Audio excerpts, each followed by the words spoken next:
नमस्कार दोस्तों, आप सबका स्वागत है मेरे चैनल पर। आज की वीडियो में हम बात करेंगे सिविल केस और क्रिमिनल केस में अंतर। बहुत ही आसान भाषा में हम फ़र्क समझेंगे दोनों में। कानूनी व्यवस्था में दो मुख्य प्रकार के मामले होते हैं, सिविल और क्रिमिनल। इन दोनों के बीच अंतर समझना हर नागरिक के लिए महत्वपूर्ण है। आइए इन्हें सरल भाषा में समझते हैं। सिविल केस क्या है? व्यक्तिगत विवाद, दो व्यक्तियों या संगठनों के बीच निजी मामलों में विवाद, जैसे संपत्ति, अनुबंध या पारिवारिक मुद्दे। अधिकारों की रक्षा, नुकसान की भरपाई या अधिकारों की सुरक्षा के लिए अदालत में न्याय की मांग करना। व्यवहारिक उदाहरण, किसी ठेकेदार पर खराब काम के लिए हर्जाना मांगना या पड़ोसी के साथ जमीन के विवाद का समाधान। क्रिमिनल केस क्या है? सरकारी मामला, अपराध के लिए सरकार द्वारा आरोपी के खिलाफ चलाए जाने वाला कानूनी मामला। समाज विरोधी कार्य, समाज के खिलाफ गंभीर अपराध जैसे हत्या, चोरी, डकैती, हमला या धोखाधड़ी के मामले, ये सब क्रिमिनल केस में होते हैं। सजा का उद्देश्य आरोपी को उचित सजा दिलाना और भविष्य में अपराध की रोकथाम करना मुख्य लक्ष्य होता है। मामला कौन शुरू कर सकता है सिविल केस में? नुकसान उठाने वाला व्यक्ति या संगठन, वादी जिसे कहते हैं, हम अपनी इच्छा से केस शुरू करता है। यह व्यक्तिगत निर्णय है और वादी चाहे तो मामला वापस भी ले सकता है। क्रिमिनल केस, सरकार या राज्य, प्रोसिक्यूटर या पब्लिक प्रोसिक्यूटर केस शुरू करता है। पीड़ित व्यक्ति केवल शिकायत कर सकता है। मामला चलाना या बंद करना सरकार का फैसला होता है। साक्ष्य और साबित करने का स्तर, सिविल केस संभावना से अधिक 50% से ज़्यादा संभावना साबित करना होता है कि आपका दावा सही है। यह अपेक्षाकृत आसान मानक है। क्रिमिनल केस में इसमें संदेह से परे, बियॉन्ड रीजनेबल डाउट, 99% से अधिक निश्चितता के साथ अपराध साबित करना होता है। यह बहुत कठिन और सख्त मानक है। दंड और परिणाम, सिविल केस में दंड नुकसान की भरपाई के लिए आर्थिक मुआवजा या विशिष्ट कार्य का आदेश, जैसे अनुबंध पूरा करना, संपत्ति वापस करना या कोई काम रोकना, ये सब सिविल केस में दंड के रूप में होता है। क्रिमिनल केस में दंड, जेल की सजा, आर्थिक जुर्माना, सामुदायिक सेवा या गंभीर मामलों में आजीवन कारावास या मौत की सजा भी हो सकती है। ये सब क्रिमिनल केस में आता है। वकील और कानूनी प्रक्रिया, सिविल केस में वकील, दोनों पक्ष अपनी इच्छा और वित्तीय स्थिति के अनुसार वकील रख सकते हैं। छोटे दावों में कभी कभी वकील की जरूरत नहीं होती है। क्रिमिनल केस में वकील, सरकार के पास अनुभवी वकील, प्रोसिक्यूटर होते हैं। आरोपी को संविधान द्वारा वकील रखने का मौलिक अधिकार है। गरीबों के लिए मुफ्त वकील की व्यवस्था सरकार ने कर रखी है। एक एग्जाम्पल देखते हैं जिसमें एक ही घटना में दोनों केस कैसे हो सकते हैं। घटना, किसी व्यक्ति ने आप पर हमला किया और आपको चोट पहुंचाई, तो ये बन गया क्रिमिनल केस। सरकार हमलावर के खिलाफ आपराधिक मामला दर्ज कर सकती है। सिविल केस कैसे बनेगा? आप अलग से इलाज के खर्च और नुकसान के लिए मुआवजा मांग सकते हैं। ये दोनों मामले समांतर चल सकते हैं और दोनों के अलग अलग परिणाम हो सकते हैं।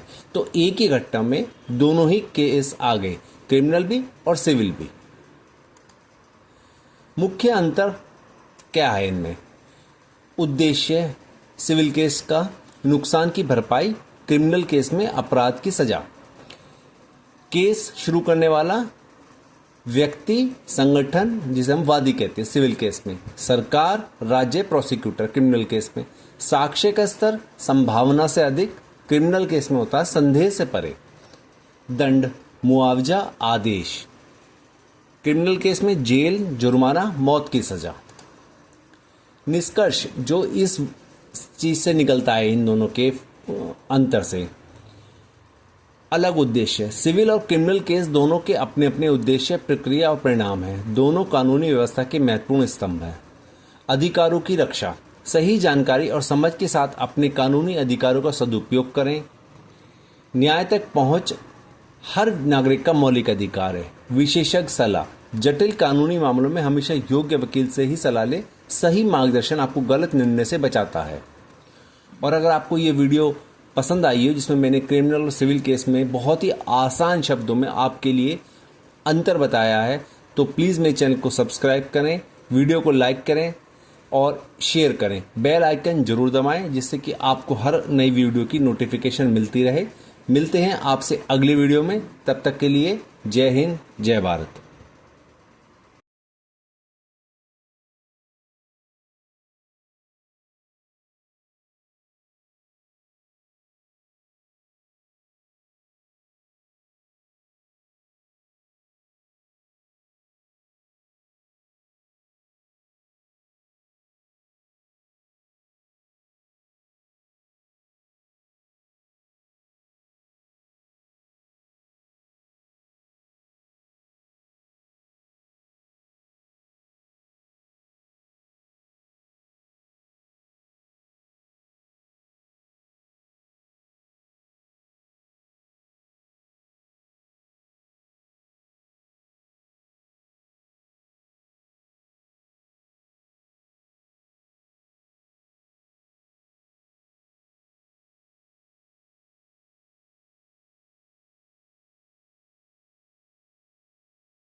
तो ये मेरी एक छोटी सी पहल है जो मैंने वीडियो के माध्यम से आप लोगों तक पहुंचाई है। उम्मीद है दोस्तों आपको रेगुलर बेल और बीएनएसएस 2023 से जुड़े नए नियमों की पूरी जानकारी मिल गई होगी। अगर वीडियो पसंद आई है तो लाइक जरूर करें। कमेंट में हमें बताइए कि अगली बार किस कानूनी विषय पर जानकारी चाहिए, और हाँ, चैनल को सब्सक्राइब करना न भूलें ताकि आपको मिलती रहे ऐसे ही उपयोगी लीगल नॉलेज सरल भाषा में। मिलते हैं अगली वीडियो में, तब तक के लिए जय हिंद, जय भारत, धन्यवाद।